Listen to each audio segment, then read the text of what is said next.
On today's show, we're at Summer League. We've got reactions. And can Emoni Bates, can his game translate to the NBA? If so, what does that look like? We talk about it on today's Locked On Cavs.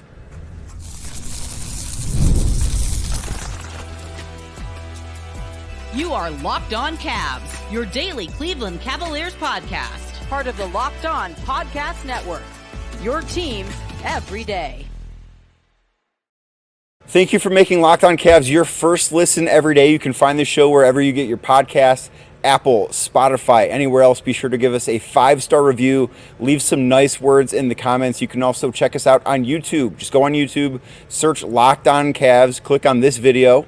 Give it a thumbs up. Make sure you're subscribed to the Locked On Cavs channel. Also, click that notification bell so you are alerted anytime some new, fresh content goes up. A proud part of the Locked On Podcast Network. Today's show brought to you by GameTime. Download the GameTime app, create an account, and use code LOCKEDONNBA for $20 off your first purchase. Terms do apply. Hi, everyone. I'm Danny Cunningham.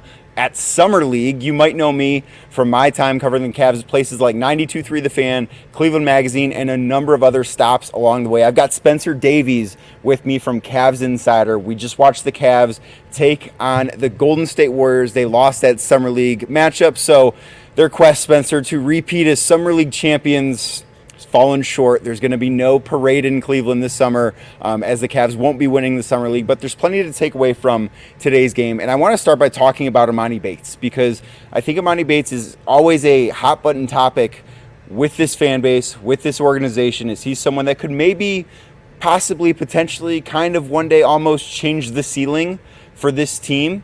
And I think that what we saw tonight with him is maybe what it looks like for him in the NBA and the way that teams could be defending him. The Warriors, I thought, were very tough against him defensively, but I think a lot about something that is going to determine whether or not he's successful as an NBA player. It's going to be that shot selection. And I think that's where I want to start with today because, Spencer, I'm really okay with a vast majority of the catch and shoot three-pointers that he takes, but it's some of the other stuff. I almost feel the more often he dribbles, the less confident I feel in the outcome. Yeah, no, that's a really good point. And I think with Emoni, the thing that gets him going is the playmaking. And we've seen that the first few games here of Summer League where he's been able to find his teammates, whether it's, spray outs, whether it's, looking up ahead in transition. I think those are really good ways for him to see the ball go through for his teammates. And then it makes him want to do the same thing. And when you get the shots in rhythm, when you get them, like you said, on catch shoots, less about kind of playing with your food, so to speak, and not putting it on the floor and dribbling it, 6-7 times. When he puts it on the floor, does one dribble, two dribble, and a nice little floater off the top glass. Like, that's the good stuff that you want to see from Emoni. And you saw some of that in the second half of this game, but the first half was definitely not, to par of what his expectations were, and certainly not of the coaching staff, and I'm sure that we'll get into that. Yeah, and Emoni is a guy that is, almost always comfortable with the ball in his hands. It's how he's played really his entire life. He's been in a situation his entire life, whether it was AAU, the time he was at Memphis, obviously high school, his time in Eastern Michigan, where he's been the fulcrum offensively. He's been the center of whatever offense he's been in, and that's not going to be the case with him in the NBA. I think that the catch and shoot stuff, he's got an awesome stroke. Like, he is a guy that his shooting form is fantastic. There are not very many shots that are open. It's quick. That I'm not comfortable watching him take. Like, he's really good. It's a quick release. It's very fluid. I mean, he had one pull-up three-pointer in tonight's game. It was like sort of semi-transition, I think it's fair to say. It wasn't half court. It wasn't like they were on a fast break. But he was a good 5 or 6 feet beyond the three-point line. And, like, that's a shot I have no issue with him taking because I know the shot is good enough for him to make. It's just some of the ones that he's going to take off the dribble that I don't necessarily think are the best shot an offense can get. So I say all this to ask you, can Emoni Bates be at some point in his career, I'm not saying next year, I'm not even saying 2 years from now, can he be J.R. Smith in the NBA? Like, can he be that type? Because I think there are a lot of similarities in terms of the skill set. I don't know if he's going to reach that potential, but can he be that guy in the NBA? So basically the guy who is not bashful, right, that has the ability to fill it up any night, go 7 of 11 from deep, or on any other given night, go 2 of 10. And there were moments with J.R. Smith where, certainly on the Cavs, where it felt like the more he dribbled, the less confident you felt about that possession being successful. That's right? fair. That's fair. I do think that Emoni has a little bit more of the playmaking chops than JR did. You've seen some of the passes that he's made this summer league. Yeah, I think that's fair. I'm honestly certain that he's going to be able to do that secondary playmaking off the catch, and that's, I think, a big part of what his development could look like.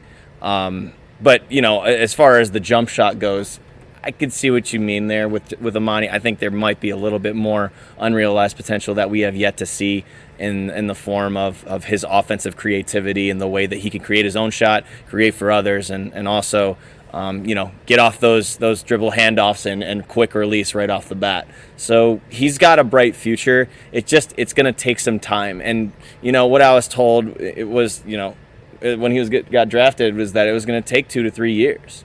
And he might not have the patience for that, and a lot of fans might not have the patience for that, but it's just the reality of the situation. I mean, he's only 20 or 21 years old. This is what happens when you take a prospect like this as at the point that they did, and they're going to need to develop him. They're going to need to make sure that he has that on-court maturity, and that's going to be what takes him to the next level, and hopefully it works out. And it's not even the prospects taking him where he was taken in the draft. But I think when you talk about Emoni Bates, you sort of have to look at how he got here. Yeah. Right? He was asked a little bit about that after the loss against the Warriors tonight, yesterday, if you're listening to this. But he was asked a little bit about that. And he was someone, he was on, what was it, Slam magazine. He was on the cover when he was like 12 years old. He was billed as the next Kevin Durant. Those are really lofty standards to put on somebody that age. He was the guy everywhere he's been, in high school, in AAU, at Memphis, at Eastern Michigan. And now I do think it has been a bit of an adjustment for him to be in this organization where he's so far away from being that. I also do think that's one of the best things for him. Like, I think last year spending it with Cleveland, with the Cleveland Charge, and all indications I've been given are that he wanted that. Like, he wanted to be able to be in a situation where he could develop. The pressure's obviously far less in the G League than it is. And have usage. And play and be developed the right way, because I just don't think... I think somewhere along the line in his development, the goal, I don't know if it changed, but it got a little bit too big or they tried to get there too quick. I think his development in some stages, and I'm talking about before he was in Cleveland, I think his development was a little bit rushed. It was a little bit hasty. And I think that's part of the reason why we're seeing the prospect we are today in Emoni Bates. We're seeing him in Summer League, and we're seeing him still develop, but I think a lot of that has to do with what life was like for him before he got to Cleveland. That said, I think that the potential for him to be an NBA player, to be that J.R. Smith type of guy that, he's maybe the 6th or 7th best player on a really good team, but I think that's there. I really do think that Spencer, at the end of the day, he's going to be an NBA player. I believe that he will be someone that can be really successful in this league for a long time. I also think that the range of outcomes with him might be wider than any other player on the Cavs. Any other player in this organization, you could tell me that Emoni Bates plays less than 200 games in the NBA, and I'd believe you. You could tell me he plays 12 years in the NBA, and I'd believe you. I think that there's no outcome with him that would surprise me. That's interesting. I think also what we're forgetting to mention as well is Emoni putting on 26 pounds. Yeah, we should probably talk about that a little bit. That's very important too, just maturing the body. That also has to do with getting, for example, we saw tonight, even with the Warriors, they were roughing him up. He was getting, he called it a box and one, but they were really pushing him off of his spots, and he had to figure out in the second half, okay, how do I get myself open? How do I, make sure that I'm not getting bottled up like this? And that's going to be an adjustment, and that's with the weight that he put on. So there's still a little bit of ways to go there, but I think physically that's another part of this that's really going to determine how far he goes. Yeah, he put on 26 pounds, very vocal, very happy, I think very proud, and he deserves to be, he should be. that he put on that weight, but even at 196 or whatever it is that he weighs now, I still think with his frame, there's more to go. Like, I don't think 196 pounds should be the end goal. It shouldn't be, I put on 26 pounds, I'm done working on my body now. I think that's just the beginning. I do believe that's how he and the organization view this. They don't view him as a physically finished product by any stretch of the imagination.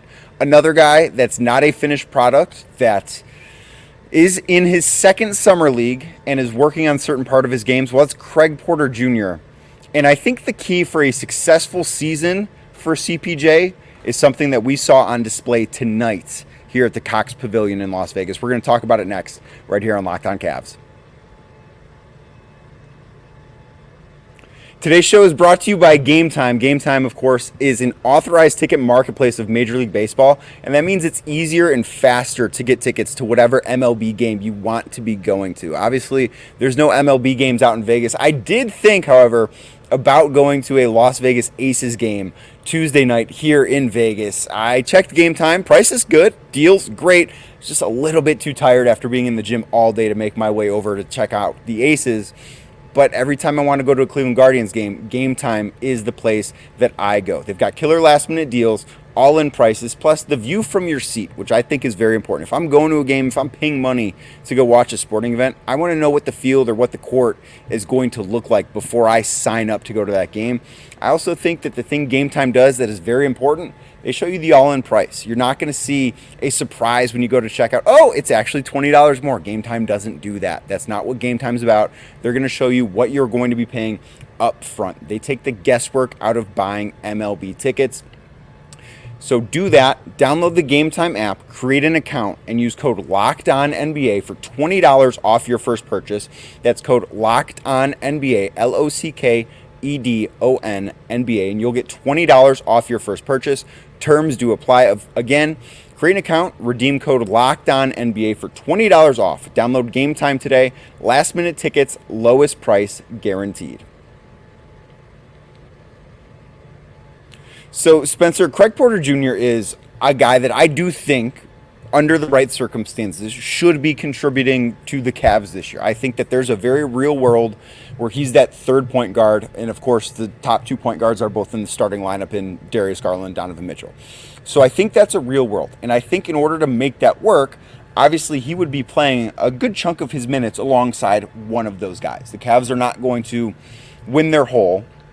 They're not going to have very many moments, if any, in a competitive game where both Darius Garland and Donovan Mitchell are off the floor. That's not who they're going to be.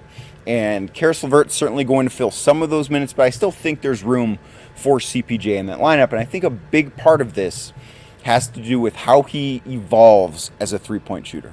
Because he's someone, I don't think he took enough of them last year. And I think that is the part of his game where he wants to expand the most this summer. And that was certainly on display tonight against the Warriors. Yeah, there were quite a few pull-ups. And that's creating his own shot, and that's huge because he's always the one that's setting the table for everybody else. Right. So to be a little bit more selfish in a good way, I think is solid for them, and it's a way that he can work on that part of his game.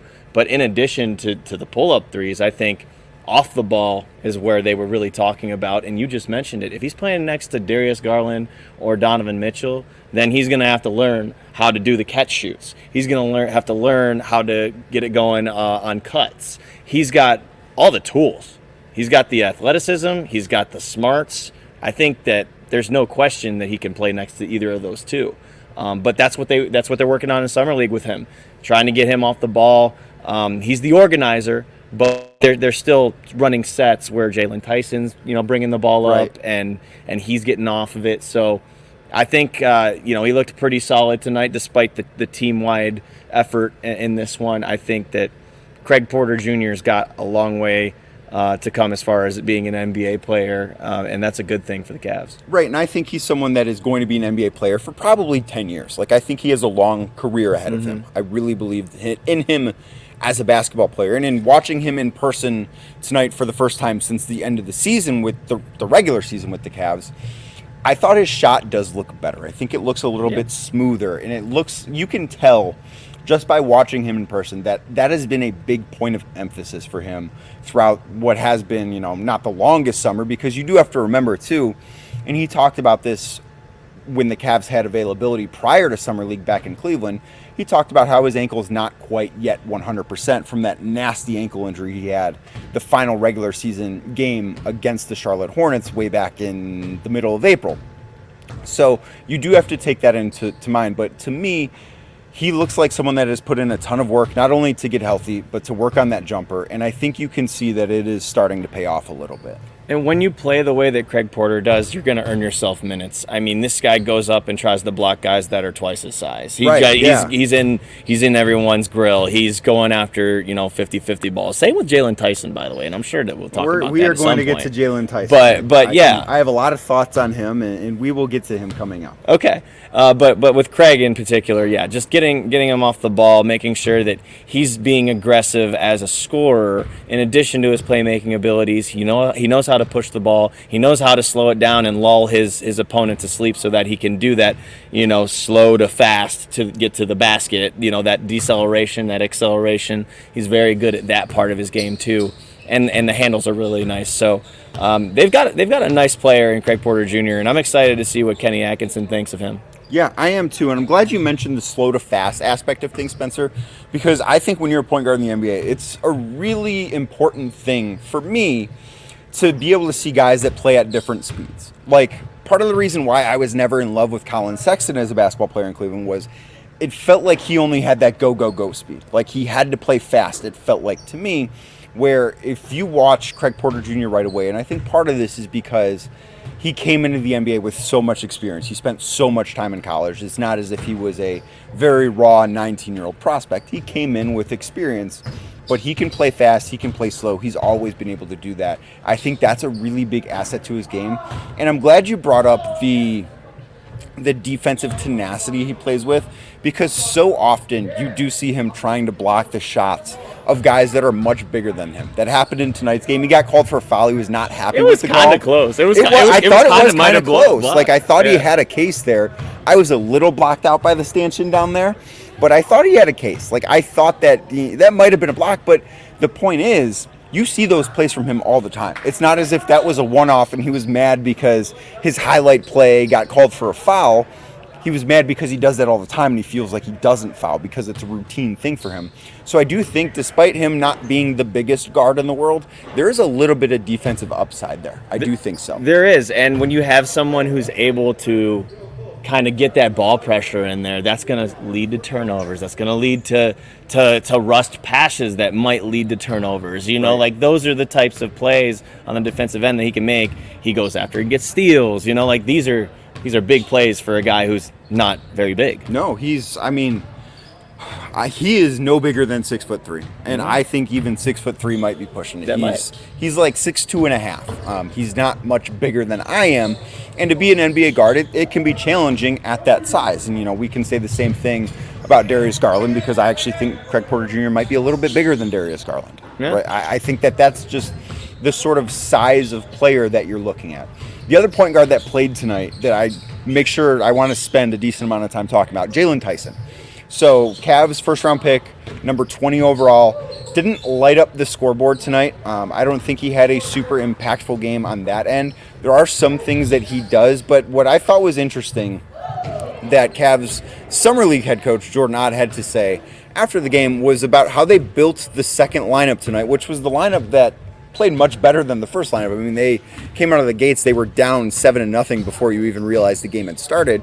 But they built that lineup keeping in mind they wanted Jaylen Tyson to be the guy playing point guard. And I think that's very important, because if he's going to find a spot in the rotation, he's going to have to do a lot of things well. He's not going to have to be great at any one thing, but he needs to be pretty well-rounded, and being able to play point guard I think is important for him. And this is why I think the comparisons, or the, whatever draft experts looked at it, said Josh Hart. Right. Because he does a little bit of everything.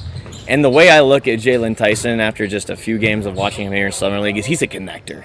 He's somebody, I think that's a good point, who makes the pass that leads to the extra pass, or that leads to the assist, right? He's somebody that's going out there and just laying it all on the line. Like, did you see how many times he dove for a loose ball? Yeah. Neither of them the Cavs came up with a possession, unfortunately.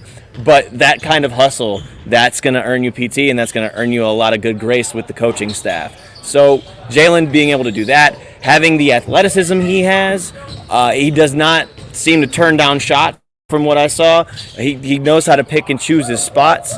That's a positive sign, and I think that's good for somebody who's coming in that could earn a role in this rotation, albeit maybe a little bit small. Yeah, he finished tonight's loss against the Warriors. He had 4 points. He had 5 points. Like, I don't understand. His foot, I didn't think was anywhere near the line on the three-pointer that they called a two-pointer that he had in transition. I wrote that down in my notes. Like, that's a really nice play. If he's going to be able to hit, pull-up threes in semi-transition, that's a pretty exciting thing. And then it was just 2 points all of a sudden instead of 3. I didn't understand that. But finished with 4 points, only took 6 shots, 4 rebounds, 4 assists. I'm actually, the thing that I think I've been most impressed with him so far is his tenacity, not necessarily defensively, but in going after the basketball, loose balls, rebounds, and we're going to talk about that next right here on Locked On Cavs.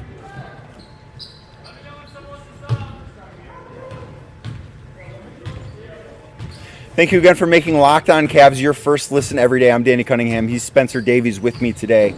And Jaylen Tyson, the thing that immediately stood out to me in Summer League, Spencer, and we've seen him now play 3 games. The first game, I thought it was kind of clear that he looked like a guy that had, this is my first NBA moment jitters, if that makes sense. Yeah. And I thought he looked much better against Milwaukee in the Cavs' second game. And then tonight against the Warriors, I thought he was okay. The shots weren't necessarily there for him. That pull-up 3 that was called a 2 in transition I thought was nice. But what he's consistently done is he's been aggressive attacking the rim on rebounding opportunities. And I think the Cavs are very sorely missing that from the wing on the real NBA team, not the Summer League team. I don't think, what this roster construction looks like actually matters. But that's been a problem of theirs the last couple of years. And if Jaylen Tyson's going to rebound like this, that could be a way for him to find himself in the rotation. Yeah, I mean, if it's a possession game, that's what basketball is. You need possession. You need possession. Well, that's why, you bring up Josh Hart. Josh Hart is how big? 6'4". And Jaylen Tyson is how big? He's honestly, Jaylen's 6'6", 6'7". I think he's 6'7", 6'8". So that's a really big deal because the Cavs don't have someone that size that rebounds right now. Yeah, no, it's big. I mean, if you got your guard / forward in there in the mix when you already have Evan Mobley and Jarrett Allen doing their thing, that's huge. And again, it's a possession game. The more you have, the better chance you give yourself a chance to win.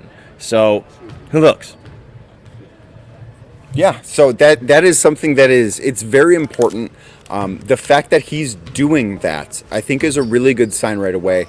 I think his jumper still has a little ways to go. Like, it's not the cleanest looking jumper. It's a little bit, it's like mechanical. It's it doesn't look like the most confident jumper that I've ever seen. To use his words, robotic. Yeah, I think that's a fair way to assess it. I think the jumper looks a little robotic.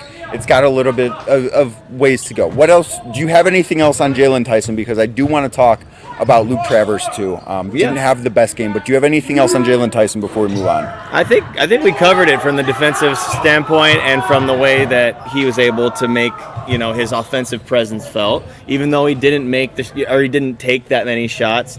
You see it on how well-rounded he is, and I think that's the big part of what they want to see from Jaylen. Yeah, and then lastly, I want to talk about Luke Travers. I didn't think he had a particularly good game against the Warriors.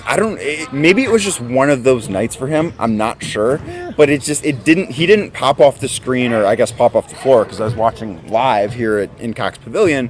He didn't pop the same way that I thought he did in game number 2. Yeah, no, in game number 2, you saw him very, very aggressive, not only as a passer, but when he was running the floor in transition, he was getting behind the defense. Mm-hmm. That flipped the script today. The Warriors were the ones getting behind the Cavs. They Warriors played so fast. The Warriors were inbounding the ball immediately after a Cavs made basket. They were getting up the floor behind the defense. There was all kinds of problems.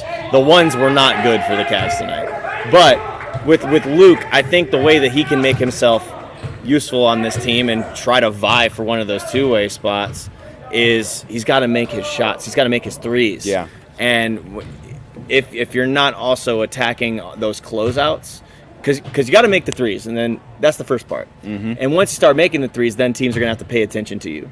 Then you're able to attack off the dribble, which Luke can do. Right. Luke's actually it's not the prettiest looking thing, but he gets to the rack. Yes. And you saw that too in, I think, the fourth quarter, and it was a too little, too late. Well, type he of had ordeal. he had a couple of what I thought were nice takes to the basket that he couldn't finish. Yeah. And There was a lid on the finishing rim. is the most important part there. Yeah, it is. It is. And I think that's more of an anomaly, to be honest. But I don't know if the shot is an anomaly or not, right? If you see him go 3 for 4 versus 0 for 4 or whatever the heck he was tonight, like that, I think, is more important to see him, one, take the shots, two, make the shots, and then once that happens, attack off those closeouts. And that's, I think, what's going to get him on this team, because what's this group been missing? It's been a wing. Right? Yes. They're trying to solve it with the Jaylen Tyson thing. They're trying to solve it with Luke Travers and then potentially Emoni Bates, who's 6'8", 6'9" himself. So these are the guys that are going to be vying for this position.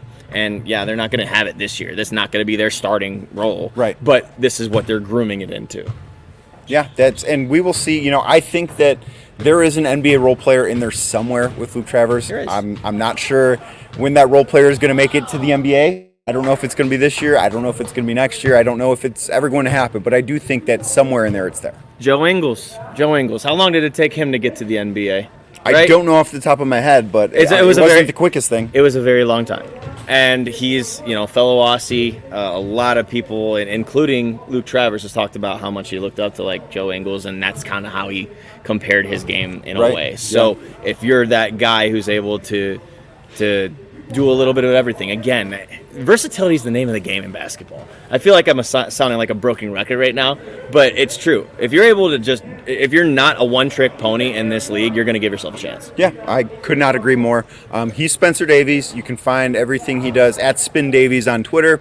You can find me on Twitter at Real D Cunningham, as you see on the screen if you're watching on YouTube. If you're listening, you just heard me say it, so go find it. Again, thank you for making Locked On Cavs your first listen every day. Proud part of the Locked On Podcast Network, your team every day. Check us out on YouTube. Search Locked On Cavs. If you're watching this video, if you're this far into the video and you haven't given it a thumbs up yet, I need you to give it a thumbs up because the video is about to end. Make sure you click that notification bell and make sure you're subscribed on YouTube and wherever you get your podcasts. Cavs take on the Lakers tonight. I'll be talking what does it look like versus Bronny James on tomorrow's Locked On Cavs. So keep it right here as we talk Cavs basketball every day.